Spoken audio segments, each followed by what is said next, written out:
Alhamdulillah, hari ini kita bisa ketemu lagi di talkshow perpustakaan Umar Harun. Dan kali ini sedikit berbeda dengan biasanya. Jadi talkshow kali ini perpustakaan Islam Umar Harun bekerja sama dengan Pondok Pesantren Al Anwar 3. Terima kasih juga kepada beliau Mama Nadia Jirzis selaku Ketua Yayasan Ketua Yayasan Sekolah Islam Umar Harun, dan juga teman-teman Sekolah Islam Umar Harun, juga teman-teman guru ataupun santri putra dan putri Pondok Pesantren Al Anwar 3. Jadi di episode ini rasanya itu senang sekali. Kita kedatangan narasumber dari pengasuh Pondok Pesantren Al Anwar 3. Beliau adalah Dr. Kiai Haji Abdul Ghafur Maimun, atau yang sering kita panggil atau memanggil dengan sebutan Baba Ghafur. Terima kasih Baba. Meskipun tidak asing bagi kita, kami akan sedikit memaparkan latar belakang dari Baba Ghafur. Jadi Baba Ghafur, beliau adalah santri Al Anwar Sarang. Dulu waktu pendidikan dasar sampai menengah beliau habiskan di sekolah Madrasah Ghazaliyah Syafi'iyah, atau sering kita kenal dengan sebutan MGS. Jadi beliau dulu juga sebagai ketua DEMU, Dewan Murid di MGS, itu 2 periode, dan itu juga salah satu sejarah baru bahwa santri ketika jadi DEMU itu 2 periode itu belum ada, dan itu pertama ada di Baba Ghafur. Baba menyelesaikan pendidikan di MGS itu sekitar tahun 1992 dan dilanjutkan pada tahun 1993. Baba melanjutkan studi di Al Azhar University Kairo di Fakultas Usuluddin jurusan tafsir. Dan beliau menyelesaikan S1-nya itu selama 4 tahun, dan sangat luar biasanya Baba. Jadi beliau itu mendapatkan nilai Jayyid Jidan atau summa cum laude, dan itu merupakan nilai di atas rata-rata bagi mahasiswa dari Indonesia yang kuliah di Al Azhar. Jadi boleh tepuk tangan untuk Baba.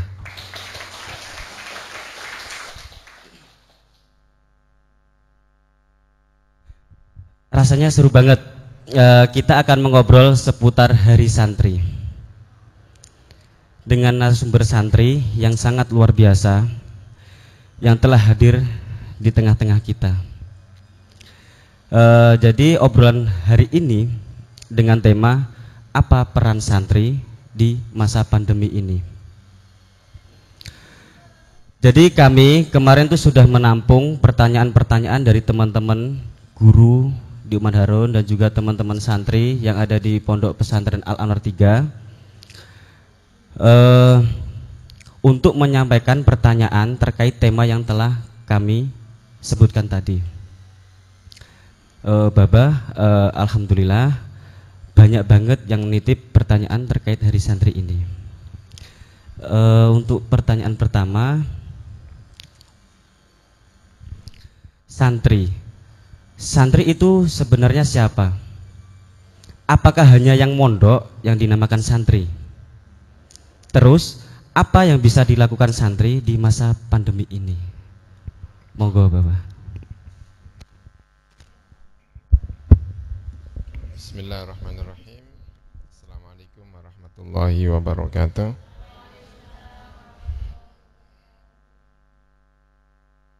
Alhamdulillahirabbil alamin, wassalatu wassalamu ala asyrafil anbiya'i wal mursalin sayyidina wa maulana Muhammadin wa ala alihi wa sahbihi ajma'in. Amma ba'du. Sebelumnya terima kasih atas undangan di siang hari ini. Mohon maaf agak kelupaan, saya kira besok ya, ternyata hari ini ya. Mohon maaf.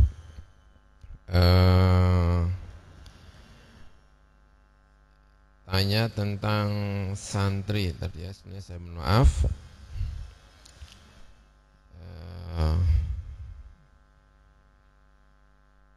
Santri itu ini ya soal apa ya?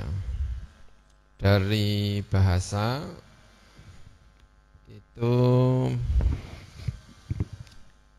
orang berselisih pendapat ya, santri itu dari mana. Tapi baiklah kita ambil santri itu misalnya dari kata cantrik itu misalnya ya, ambil itu ya. Artinya sebetulnya dulu itu ada Buddha Hindu, tokoh agama Buddha Hindu, lalu ada murid-muridnya yang belajar bersama mereka, para tokoh-tokoh agama di Buddha Hindu di Jawa itu. Nah, kemudian budaya ini lalu diambil karena ada nilai positifnya, ada apa namanya, nilai yang bisa diambil, ada pimpinan agama lalu punya murid-murid, murid-muridnya itu lalu disebut dengan santri. Nah, di sini kemudian agak diubah dikit, lalu namanya menjadi santri. Berarti ada dua hal. Yang pertama itu ada kiai, ada tokoh agama yang kemudian disebut kiai, lalu kiai itu punya murid-murid.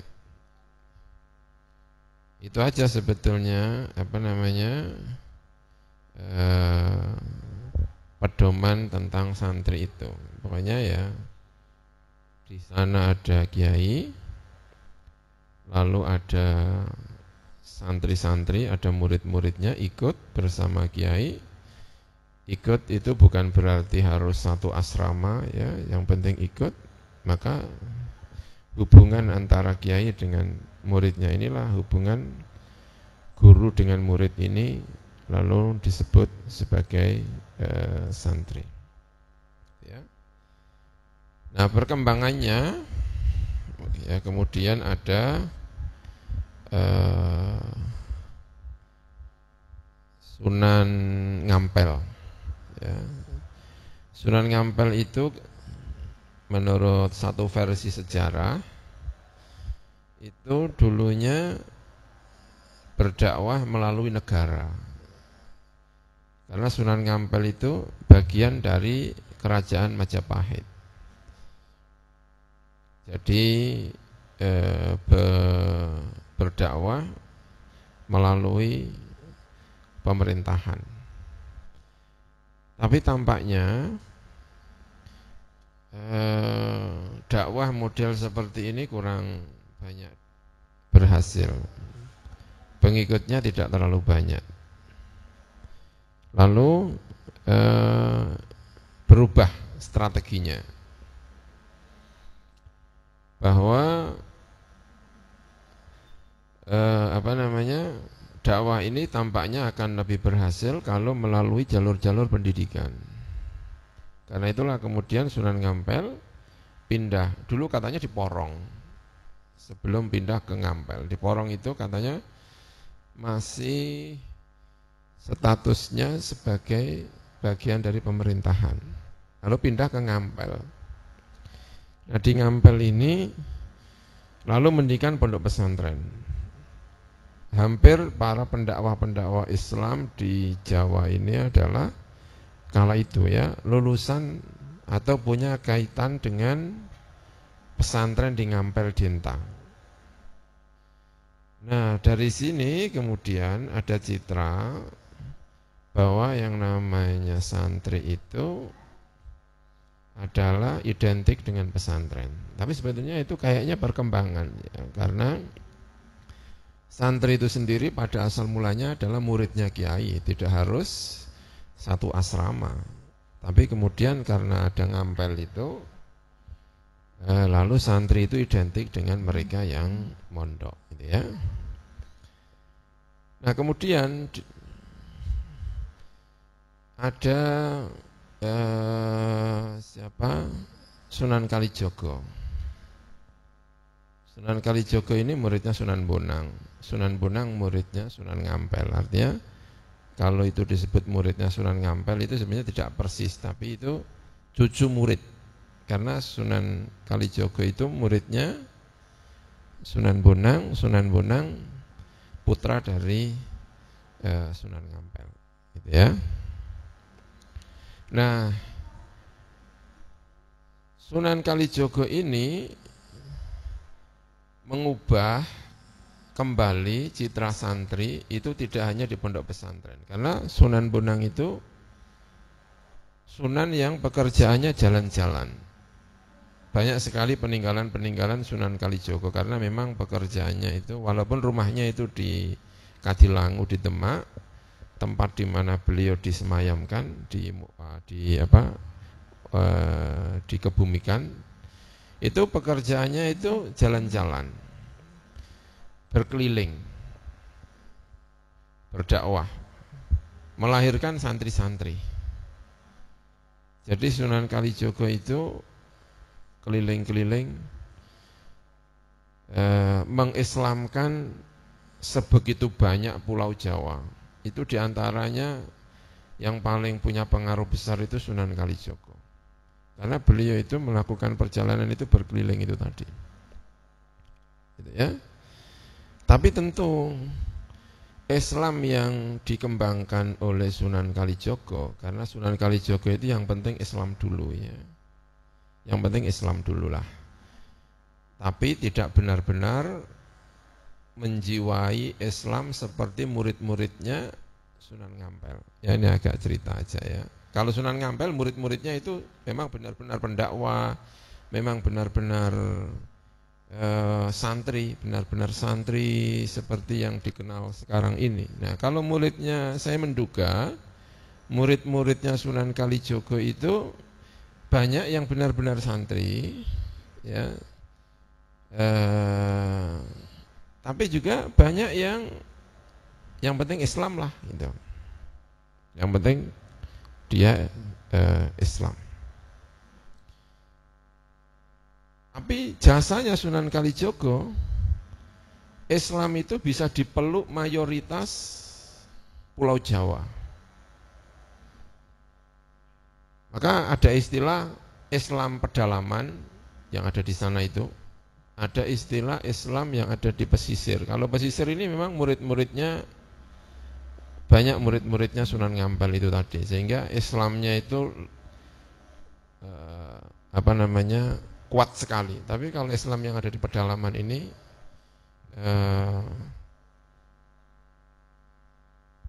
kalau dalam Islam Puritan gitu ya, itu Islamnya belum mapan gitu ya. Nah ini yang kemudian ya tahun 1960-an, karena ada antropolog dari Amerika yang meneliti Islam di Indonesia dan di Maroko, Clifford Geertz ya namanya, yang sangat terkenal. Itu kemudian melakukan penelitian dan menghasilkan 3 kelompok orang Jawa, yaitu santri, priyayi, lalu abangan, tahun 1960-an. Jadi ada santri, ada priyayi, ada abangan. Nah, dulu sebetulnya hingga yang abangan itu adalah kemungkinan besar adalah santri-santrinya Sunan Kalijogo. Hingga yang abangan, saya menduga itu sebetulnya ya santri, tapi santri yang secara Islam ini tidak yang identik dengan kitab kuning, identik dengan apa, itu tidak. Ya pokoknya muridnya Sunan Kalijogo. Tapi karena ada Clifford Geertz ini, yang kemudian melakukan penelitian tahun 1960-an, itu sehingga santri itu dipisahkan dengan priyayi, yaitu orang-orang yang ada di pemerintahan, lalu ada orang-orang abangan. Yang tadi saya sampaikan sebetulnya yang abangan pun itu menurut dugaan saya itu sebetulnya juga santri. Tapi santrinya masih sedikit-sedikit karena gerakannya siapa? Sunan Kalijogo yang kemudian membawa Islam ini sampai ke bawah, dipeluk tanpa memperhatikan dalam tanda kutip kualitas keislaman yang bisa misalnya disebut misalnya 90%, 100% seperti dulu yang dilakukan oleh Sunan Ngampel. Tapi akibatnya itu sangat positif. Islam kemudian menjadi mayoritas, gitu loh ya. Nah, jadi sebetulnya kalau kita tanya santri itu apakah harus ada di pondok pesantren, ya tergantung kita ini memotretnya dari mana ya. Nah, kemudian ketika Indonesia itu merdeka, lalu Kemenak di Indonesia itu ada namanya Kementerian Agama, ada Menteri Agamanya, lalu namanya Menteri Agama itu ada Direktorat Pesantren. Ada yang namanya Direktorat Pesantren. Nah, terus apa yang disebut dengan pesantren? Yang santrinya kemudian disebut dengan apa? Santri. Nah, ini malah lebih mengecil lagi karena urusannya pemerintahan, urusannya misalnya bantuan, urusannya apa yang disebut dengan pendidikan pesantren. Nah, ini malah mengerucut lagi apa yang disebut dengan pesantren. Kemudian membuat satu kriteria. Yang namanya pesantren itu satu ada kiainya. Dua ada santrinya. Nah, di sini mulai mengecil kembali ya. Ada santrinya, lalu ada masjidnya, ada asramanya, ada kitab kuningnya. Dulu tidak begitu. Muridnya Sunan Kalijogo yang abangan itu juga sebetulnya bisa disebut sebagai apa? Santri. Muridnya Sunan Ngampel bisa disebut juga santri. Nah, apalagi yang kemudian belakangan ini ketika di Kementerian Agama itu kemudian yang disebut pesantren dan santri itu ada rukunnya itu tadi. Ada asramanya, ada pondok pesantrennya itu, ya, ada asramanya, ada masjidnya, ada kiainya, ada muridnya, ada kitab kuningnya. Ini yang disebut dengan pesantren. Ini yang disebut dengan santri. Nah, orang kadang-kadang menyebut santri itu pada level ini. Tapi sebetulnya kalau kita melebut yang lebih dulu itu ya lebih umum. Atau kalau kita menyebut Clifford tadi itu nanti akan dibedakan mana yang abangan. Padahal abangan dulu itu tadi saya sampaikan dugaan saya itu juga sebetulnya santrinya Sunan Kalijogo. Jadi sebetulnya agak ruwet soal santri ini siapa yang disebut santri. Kemudian ini diperingati, apalagi jadi tumpang tindih. Kemudian tahun 2015 diperingati Hari Santri. Ini yang perkembangan terakhir. Hari Santri ini apa itu maksud dari santri ini? Ya pokoknya santri pendidikan agama lalu ditetapkan tanggal 22 Oktober 1945 pada saat itu. Itu hari apa? Itu adalah di mana Mbah Hasyim Asy'ari Hadratus Syekh, pahlawan nasional,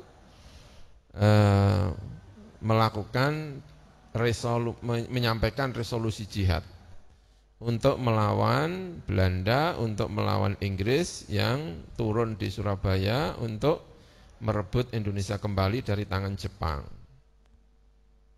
Ada resolusi jihad. Nah, kalau ini spesifik lagi, yang dimaksud santri ini apa? Dan ini agak berbahaya. Dan NU sebetulnya tidak menghendaki. Itu hanya momentum saja. Bahwa untuk menghormati para santri. Santri di situ siapa? Makanya hari santri itu jadi identik dengan Nahdlatul Ulama. Karena yang melakukan gerakan jihad itu memang santri-santrinya Mbah Hasyim Asy'ari Nahdlatul Ulama, dan hari yang digunakan sebagai memperingati santri itu ya hari tanggal 22 ini. Makanya ini malah mengerucut lagi, makanya banyak yang kemudian tidak setuju seperti kalau tidak salah Muhammadiyah atau apa mungkin kurang setuju dengan itu karena Makanya NU sendiri juga tidak menghendaki itu sebetulnya. Memang benar itu harus diperingati, tapi tidak bermaksud mengatakan santri itu khusus ini. Karena hari santri itu kemudian identik dengan Nahdlatul Ulama. Karena yang diperingati resolusi jihad melawan Inggris dan melawan Belanda ketika mau merebut kembali Indonesia dari dianggapnya ini jajahan Jepang, belum merdeka, masih miliknya Jepang. Jepang kalah, maka berarti kalah dengan sekutu, sekutu pimpinannya adalah Inggris. Indonesia harus kembali lagi ke Inggris, datang ke Surabaya. Mbah Hasyim Asy'ari tidak setuju mengeluarkan resolusi jihad, sehingga kemudian terjadilah perang yang luar biasa, banyak santri yang ini. Nah, kalau santri dalam ini memang agak identik dengan Nahdlatul Ulama, tetapi tentu kita sebenarnya tidak kepingin mengatakan itu. Santri sebetulnya tergantung santrinya siapa. Dia bisa santrinya Sunan Ngampel, tapi dia juga bisa santrinya Sunan Kalijogo. Itu ya. Saya kira itu ya.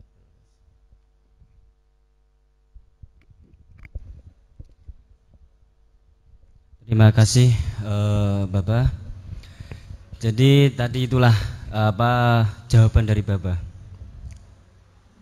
Jadi santri itu tidak harus satu asrama.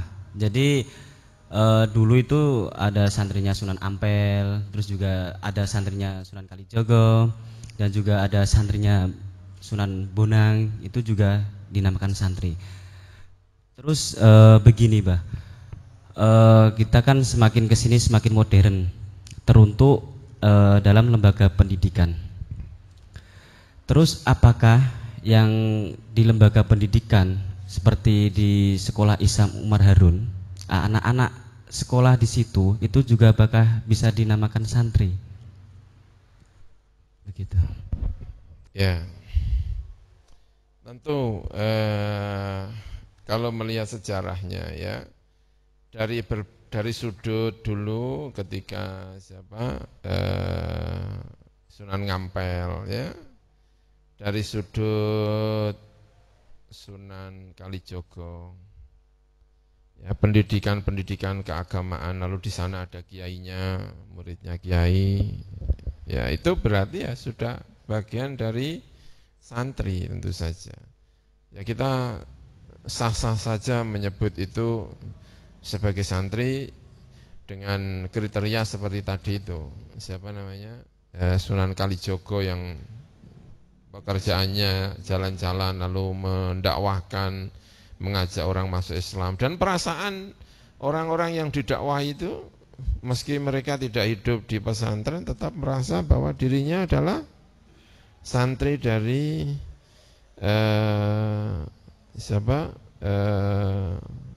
Mbah Sunan Kalijogo ya. Kemudian ya ketika ada resolusi jihad 22 Oktober 1945,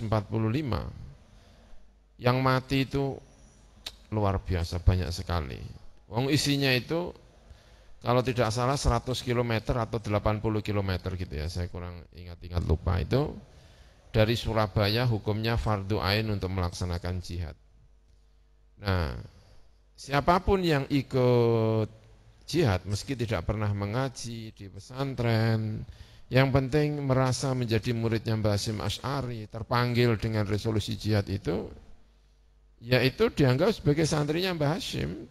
Tidak harus pernah mondok. Arek-arek Surabaya ada Bung Tomo, itu juga saya kira Bung Tomo itu juga tidak pernah ngaji secara khusus di pondok pesantrennya Mbah Hasyim Asy'ari. Yang wafat, yang datang dari jauh-jauh lalu ikut jihad, banyak yang mati, dihukumi mati syahid, tidak perlu disolati, tidak perlu kita membela NKRI, membela negeri ini. Itu juga banyak yang sebetulnya itu bukan anak-anak atau orang-orang yang pernah dididik secara khusus di pesantren, tetapi mereka punya kepedulian terhadap negeri ini, lalu percaya dengan fatwa yang dikeluarkan oleh Mbah Hasyim Asy'ari. Mereka semuanya dianggap sebagai murid Mbah Hasyim Asy'ari, dikenang sebagai hari santri. Ya mereka semua itu masuk hari santri ya.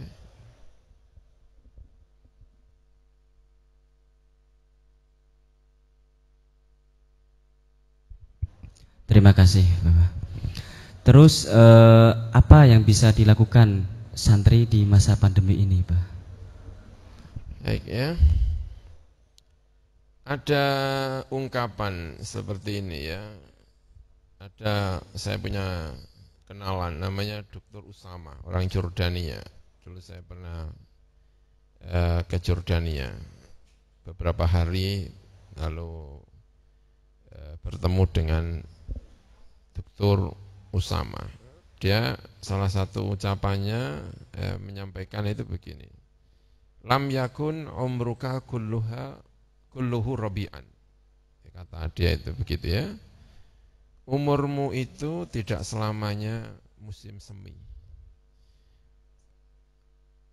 Kalau di sini mungkin kurang begitu merasakan yang namanya robi, musim semi ya. Kalau kita di daerah-daerah dingin seperti di Jordania, di Mesir itu musim robi itu menyenangkan sekali. Musim robi itu sekitar bulan Maret, April, ya itu musim-musim robi kalau tidak salah sekitar bulan itu. Hilangnya musim dingin. Musim dingin hilang, lalu musim robi. Musim robi itu ditandai dengan bunga-bunga. Kalau kita hidup di Mesir itu kalau musim robi itu pinggir-pinggir jalan itu dihiasi bunga-bunga gitu karena sedang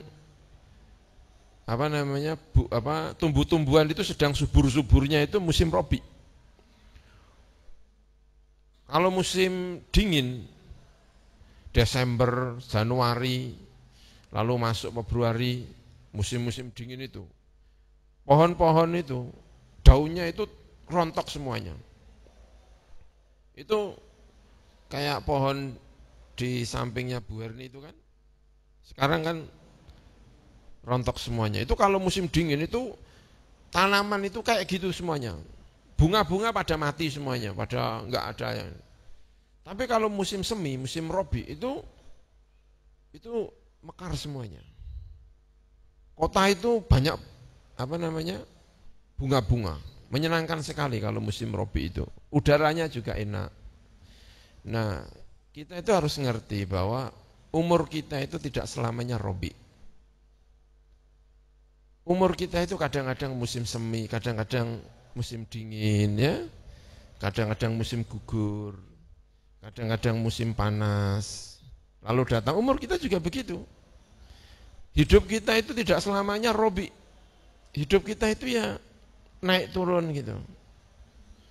Nah, tapi kita ini harus yakin bahwa suatu saat akan robi kembali. Jangan sampai mati gara-gara musim dingin. Jangan-jangan mati hanya karena musim gugur gitu ya. Makanya ada tulisan bagus sekali. Lam yakun umruka kulluhu rabi'an. Kamu tidak selamanya hidup dalam musim semi. Suatu saat kamu akan hidup di musim dingin. Kamu hidup di musim rontok, musim gugur, tapi jalani saja. Kamu optimis, kamu yakin bahwa suatu saat akan datang robi. Suatu saat kemudian musim gugur lagi, jangan pasrah, jangan putus asa, jangan kemudian loyo enggak tahu apa yang dikerjakan. Enggak. Suatu saat akan datang robi kembali. Saya senang dengan itu dan kita semuanya mengalami itu. Nah, santri itu kita berharap kira-kira seperti itu. Ini saatnya mungkin musim dingin ya. Loyo semuanya, tapi tetap saja kita berjalan. Jangan berhenti gitu ya. Berjalan saja, pokoknya berjalan. Nanti ada satu etape hidup di mana kamu akan sampai kepada musim robi, kamu berbunga kembali, seger kembali, hebat kembali. Kita akan siap menyongsong musim itu. Konsepnya apa? Jangan diam. Ya, konsepnya jangan diam, tetap berkarya. Gitu. Ada lagi contoh seperti ini, ya saya contohkan lagi. Ada beberapa mobil sedang berjalan. Ini saya contoh saja ya. Ada mobil sedang berjalan, beberapa kendaraan jalan. Tiba-tiba ada badai salju. Ada badai salju. Nah santri itu ada satu mobil, dua mobil yang terus berjalan. Meski pelan, tapi pokoknya tetap jalan saja. Banyak yang mobil itu berhenti. Sampai rusak, sampai apa enggak tahu. Tapi ada satu dua mobil yang terus saja berjalan. Ada yang bertanya, kenapa kamu terus berjalan? Kamu minggir saja, berhenti, menunggu badai berlalu. Enggak, saya akan tetap berjalan meski pelan. Saya yakin di kejauhan sana ada etape di mana salju telah berlalu. Kalau saya diam saja, saya akan mati oleh salju ini. Saya tidak mau berhenti seperti mobil-mobil yang lainnya itu. Karena itu saya terus berjalan saja, meski pelan. Hari ini memang kita berjalan pelan, tapi kita tidak boleh berhenti. Pelan, jalan saja. Kita yakin di beberapa etape ke depan ini badai itu tidak ada lagi. Dan saat itulah seperti kata Dr. Usama itu, saat itulah hidup kita menjadi robik kembali. Nah, kita tidak boleh diam. Santri tidak boleh diam. Santri sudah pengalaman mengalami masa-masa salju, masa-masa dingin, masa-masa gugur. Karena yakin suatu saat akan datang robik kembali.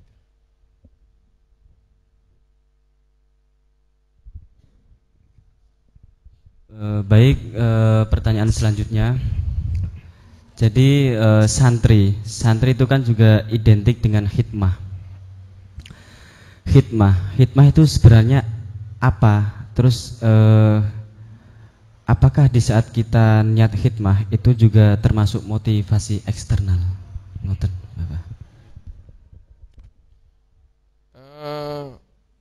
Orang itu harus bisa menilai sisi positif ya, yang tersembunyi di balik peristiwa-peristiwa negatif. Nah, orang yang sangat pandai memotret nilai positif dari peristiwa-peristiwa yang tampaknya negatif, itulah yang disebut dengan orang yang ahli hikmah. Orang sering mengatakan, saya kok sakit ini hikmahnya apa ya? Nah, itu artinya sebetulnya ingin mencari titik positif di tengah sesuatu yang negatif. Yang menurut banyak orang, banyak persepsi, banyak anggapan itu adalah negatif. Makanya Allah itu hakim, gitu ya. Allah itu hakim, artinya kokoh. Kokoh itu diantara pemaknaannya barangkali ya, itu meski kamu melihat ini sebetulnya itu tidak bagus, tidak pas, tapi sebetulnya itu pas. Kamu mengatakan tidak pas, kamu tidak tahu nilai positif yang tersembunyi di balik itu. Nah, hidup itu ya akan selalu menampilkan senyum.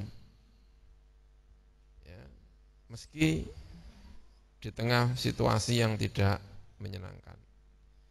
Maka salah satu cara-caranya diantaranya, ya salah satu diantaranya adalah hormati diri kita. Kita harus hormat, ya. Santri harus menghormati dirinya. Saya ini orang yang punya keistimewaan. Maka perbanyak bergaul dengan orang yang mengerti kita. Orang yang mengerti kita. Hiraukan, sering-sering menghiraukan orang yang tidak mengerti kita. Karena orang yang mengerti kita itulah yang sebetulnya tahu tentang diri kita. Karena setiap orang itu punya nilai positif. Ada orang kurang menghormati terhadap kita, lalu ada orang yang menghormati terhadap kita. Pegang orang yang menghormati, karena dia sebetulnya tahu tentang diri kita. Barangkali dia lebih tahu daripada diri kita. Karena kita itu sebetulnya orang-orang positif, orang-orang positif. Bukan orang-orang yang tidak ada gunanya di dunia ini. Maka berkawan dengan orang yang mengerti kita ini bagian dari motivasi hidup ya. Bagian dari motivasi hidup.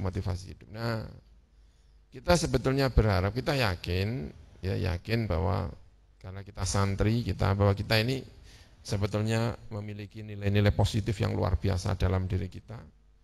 Maka ya perbanyak teman yang mengerti tentang diri kita ini, ya, mengerti tentang diri kita. Insya Allah itu akan menjadi elan, menjadi semangat motivator dalam diri kita. Hal-hal yang ada di luar menjadi motivasi bagi kita. Internal kita juga baik. Kita akan tetap punya semangat untuk menjadi orang yang bermanfaat bagi diri kita, bagi orang lain, tidak pernah berhenti. Saya kira itu ya, terima kasih.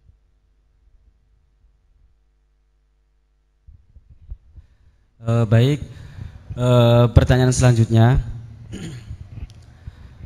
santri, apakah seseorang yang hanya belajar dari media itu juga disebut sebagai santri? Baik ya, itu sebetulnya agak gimana ya? Belajar dengan media itu ya baik ya. Belajar dari media itu juga baik. Kalau itu disebut sebagai santri, ya dalam satu sisi itu ya iya.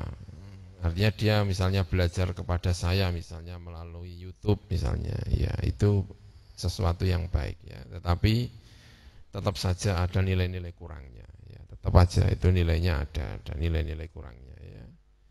Bertemu dengan orang langsung itu berbeda dengan kamu bertemu melalui media, itu tentu ada nilai-nilai yang berbeda.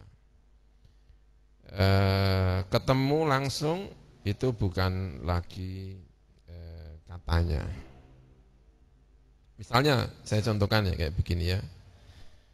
Saya bisa menonton YouTube ya, saya bisa menonton YouTube Mbah Maimun misalnya. Bahkan saya sambil kaosan oblong, itu saya bisa. Tahu kaos oblong enggak? Singletan. Bahkan bisa. Bahkan ada yang agak ngeri-ngeri sedikit. Di kamar mandi sambil YouTubean lihat, itu bisa. Tapi itu tidak kebayang saya ngaji dengan Mbah Maimun pakai kaos oblong. Kamu ngaji dengan kaos oblong, dengan kamu ngaji dengan pakaian resmi, itu akan berbeda. Ya. Tentu itu bukan berarti melarang belajar melalui media, itu salah satu cara kita berdakwah ya. Tapi kalau disuruh memilih, kalau disuruh ditanya mana yang pengaruhnya lebih tinggi, ya tentu berbeda ya. Kamu tidak akan bisa ngaji tadi itu saya gambarkan singletan ketika kamu berhadapan langsung. Jangankan sama Mbah Maimun, kamu ngaji sama saya aja nggak berani singletan. Tapi saya yakin kamu bisa melakukan itu ketika kamu memutar YouTube, memutar itu ya. Bahkan mungkin sambil mengerjakan yang kurang baik-baik. Ini ya. Nah, salah satu keistimewaan santri itu kan karena ya, santri itu tidak hanya mentransfer pengetahuan, knowledge ya, tapi juga mentransfer orangnya, spirit orangnya. Tidak hanya mentransfer ilmunya, tetapi spirit yang mengucapkannya itu. Merasa hidup bersama, nah itu yang kadang-kadang absen ketika kita belajar melalui media-media sosial, ya. Apalagi belajar melalui media sosial tanpa dibarengi dengan pengetahuan yang cukup, sehingga bisa dipengaruhi oleh banyak hal di mana sebetulnya dia kurang mapan di dalam bidang tersebut, sehingga dia sendiri kurang mengerti mana yang sebetulnya pas dan mana yang tidak pas. Ya, saya kira.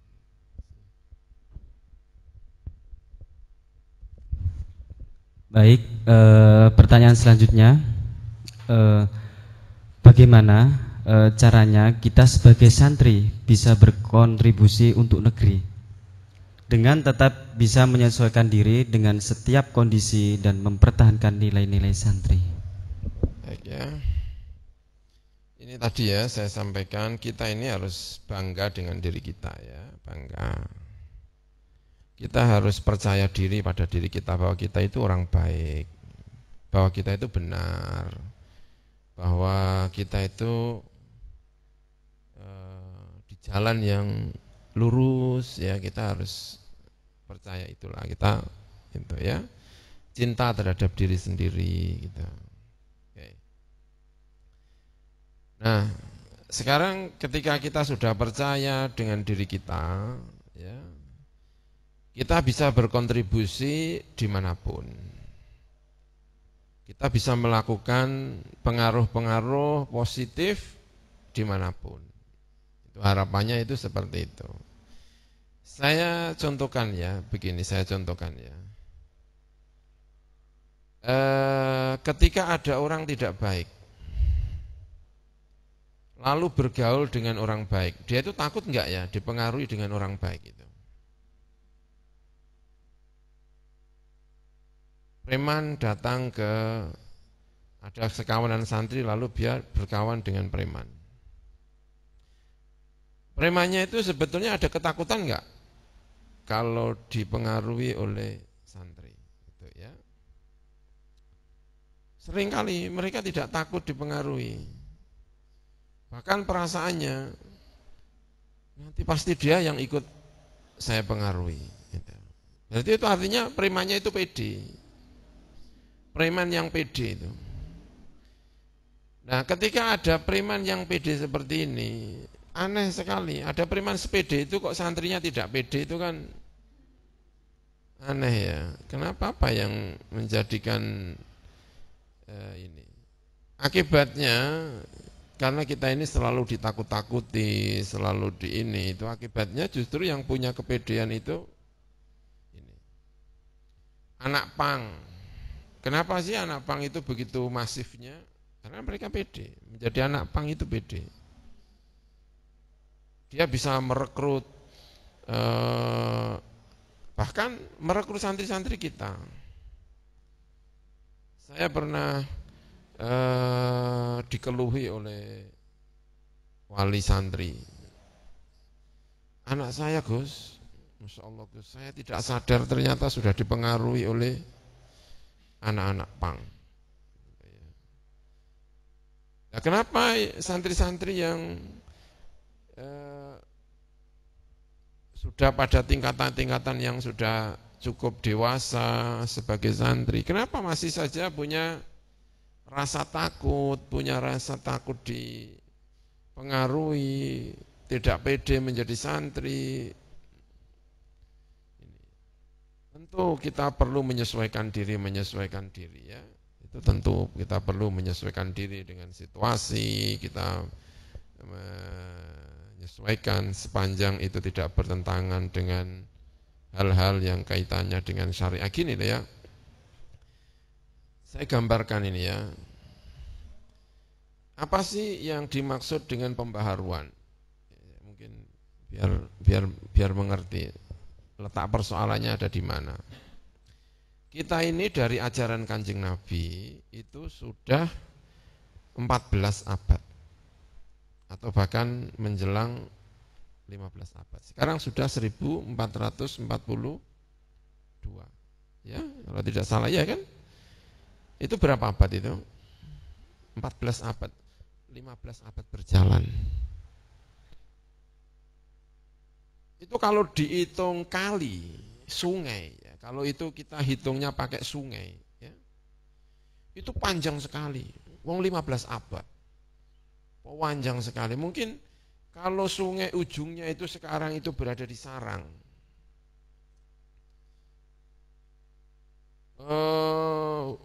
hulu apa hilir puncaknya itu? Dari hulu ke hilir ya. Hulunya itu mungkin ada di Amerika. Kita ini dapat hilirnya karena sudah 1442. Kebayangkan kalau ada air mengalir dari Amerika lalu sampai ke sarang, airnya kayak apa kira-kira? Kan sudah keruh, ya kan? Ada orang yang keruh itu ya bisa dimengerti. Kenapa kok bisa keruh? Ya jalannya jauh ya. Dari mata air yang di Amerika sana sampai ke sini mungkin sampai Malaysianya ada yang ngeruhin, sampai mana lagi ya, dari Vietnamnya ada yang buang kotoran, sehingga sampai kita itu dalam keadaan keruh, gitu ya. Baik. Ada orang yang pengen cari jalan pintas, tapi menjadi aneh. Saya tidak mau hidup di Indonesia. Kenapa? Karena sungainya pasti keruh. Saya mending lompat aja dah ke Amerika. Dia tidak mau hidup di sini, dia langsung lompat ke Amerika. Wah, airnya jernih sekali. Karena dia hidup berada di sana. Tapi dia sebetulnya tidak hidup di alam ini, karena alamnya itu ya di sini ini. Dia itu lompat ke sana. Saya nggak membayangkan orang lompat ke sana itu. Wong sekarang itu memang airnya ada di sini, orangnya di sini, kok dia lompat? Orangnya pasti aneh. Tapi ada orang yang sabar. Dan itu tugas kita. Saya lebih senang yang seperti ini. Kita itu yang sabar sajalah, sabar. Caranya gimana? Kita tetap ada di sini. Harus ada di sini. Karena memang kita hidup di sini, bukan di Amerika kita itu. Kita itu hidup di hilir ini. Hidup yang ada di sana itu hidupnya Sayyidina Abu Bakar sana. Kita itu hidup di sini. Caranya seperti apa? Mari kita bersihkan air ini. Dari ujung sana sampai ke sini, kita cari yang murni-murni. Sehingga sampai di sini tetap airnya, di tengah keruh-keruh itu kita tetap bisa mengambil yang bersih. Kita suling airnya itu. Tapi kita tetap berada di sini. Sehingga kita hidup itu sesuai. Ada orang yang nggak mau gitu, pengennya langsung ke sana, nggak mungkin dia sesuai. Mungkin dia soleh, mungkin dia menjadi orang yang soleh, tapi dia tidak hidup di zamannya. Dia, ya kalau disebut orang soleh ya mungkin saja soleh itu. Tapi aneh, dia bisa merusak orang yang ada di sini. Nah, kita sebaiknya tetap aja di sini, tetap aja di sini. Sehingga kita bisa menyesuaikan hidupnya yang ada di sini, ya. Orang kalau ke sana, wah, itu tidak lagi bisa sesuai. Gitu. Nah, makanya hidup di ini itu agak repot karena menyaring air yang kepingin menjadi itu. Kita suling, kita pakai alat apa sehingga kita bisa mendapatkan kejernihan hari Nabi, pelajaran-pelajaran disampaikan Nabi kita, tapi kita tetap berada di sini, bukan di sana. Karena kodrat kita memang ada di sini. Jadi perlu penyesuaian itu tadi. Ya, terima kasih.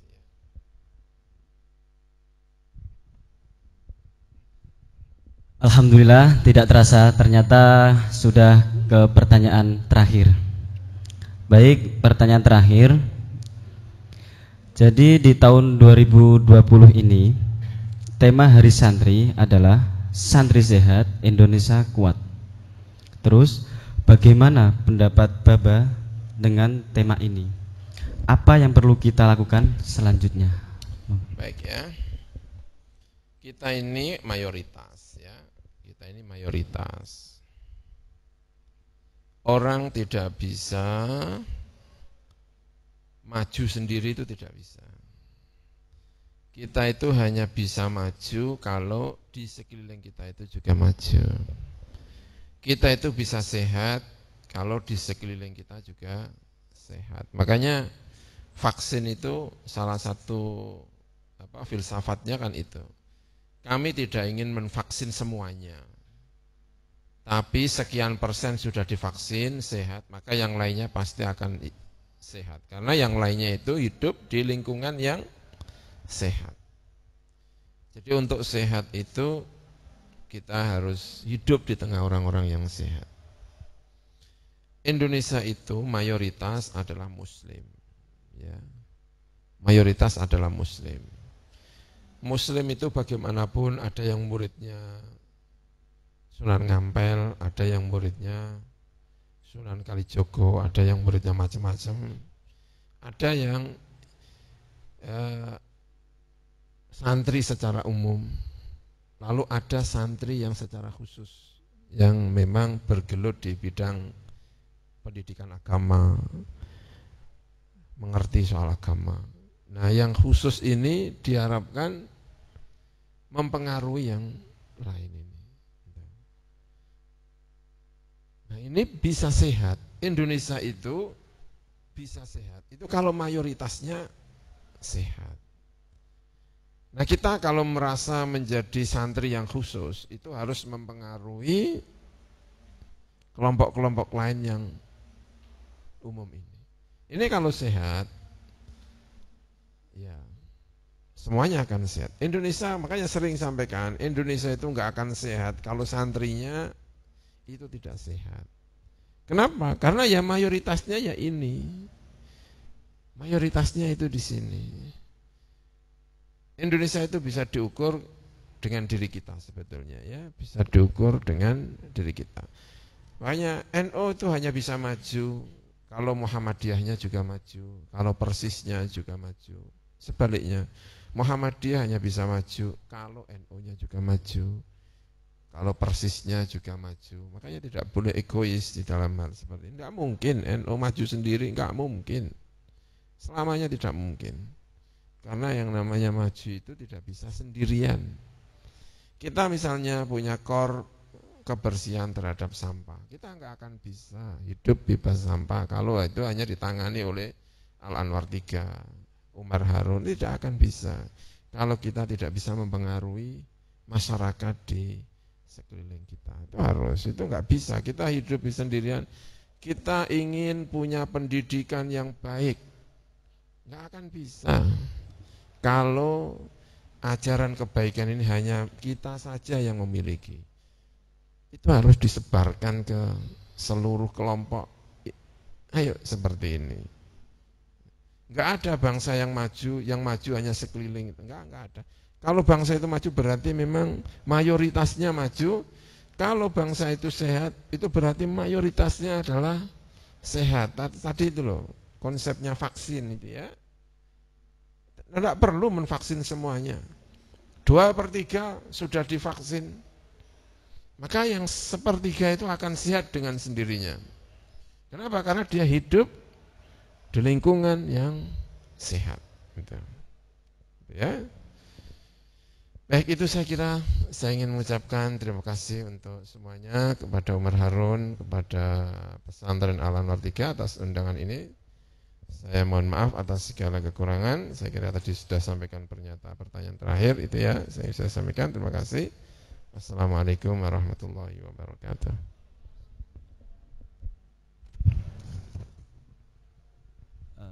Alhamdulillah pertanyaan sudah dijawab Bapak. Boleh tepuk tangan untuk Bapak.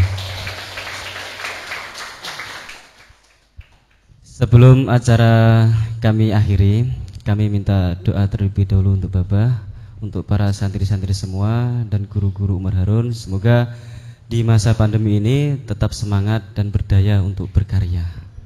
Bismillahirrahmanirrahim. Alhamdulillahirabbil alamin.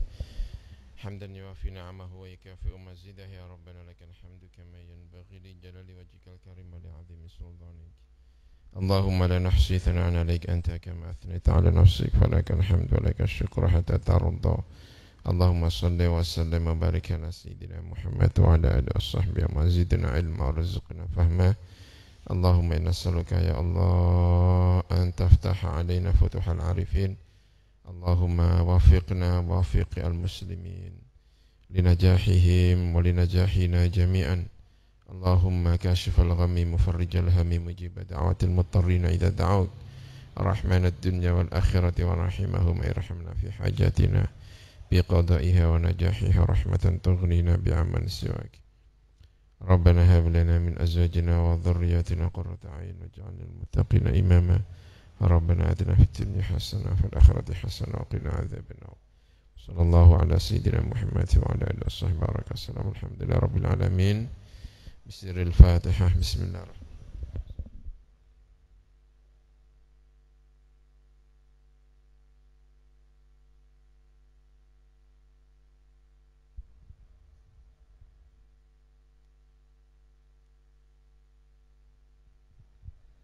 Demikianlah acara talkshow pada siang hari ini. Terima kasih kami sampaikan untuk Baba. Terima kasih juga untuk teman-teman santri putra dan putri Al-Anwar 3 Sarang dan juga Bapak Ibu Guru Sekolah Islam Umar Harun. Akhirul kalam ihdinas siratal mustaqim. Wassalamualaikum warahmatullahi wabarakatuh.